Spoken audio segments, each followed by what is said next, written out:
আমার পক্ষ থেকে তো আলাদা কোনো কিছু বলার না, যে পুরো দেশের মানুষই একই কথা বলছে, এবং দেশের মানুষ যখন সবাই একসাথে কোনো ন্যায্য দাবি রাখে তখন সেটা একটু হলেও মাথায় আনা দরকার যে সেটা ফেলে দেওয়ার মতো না। তো আমরা আমাদের যে ভাইরা, যে বোনগুলো মারা যাচ্ছে, যে ভাইটা মারা গেল, দেখেন যদি আপনি সুস্থ স্বাভাবিক মানুষ হন, আমরা রাত্রেবেলা ঘুমাতে পারবেন না। আমার কানে এখনো বাজে যে কারো পানি লাগবে, কত পানি আসছে এখন, কারো পানি লাগবে। তো এটা যতদিন মাথায় থাকবে ততদিন পর্যন্ত আমরা শান্তিতে ঘুমাতে পারবো না।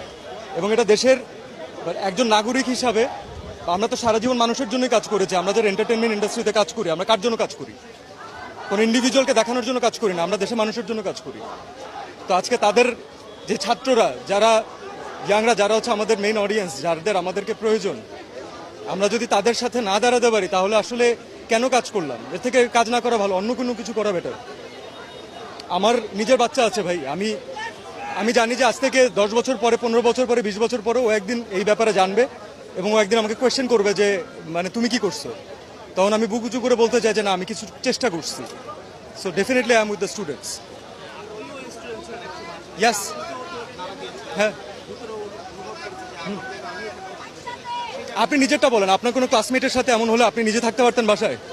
কখনো পারতেন না, এটা থাকা সম্ভব না। এবং এই বাচ্চাগুলো কোনো অনৈতিক দাবি রাখে নাই যে তাদেরকে এভাবে করে প্রাণ হারাইতে হবে।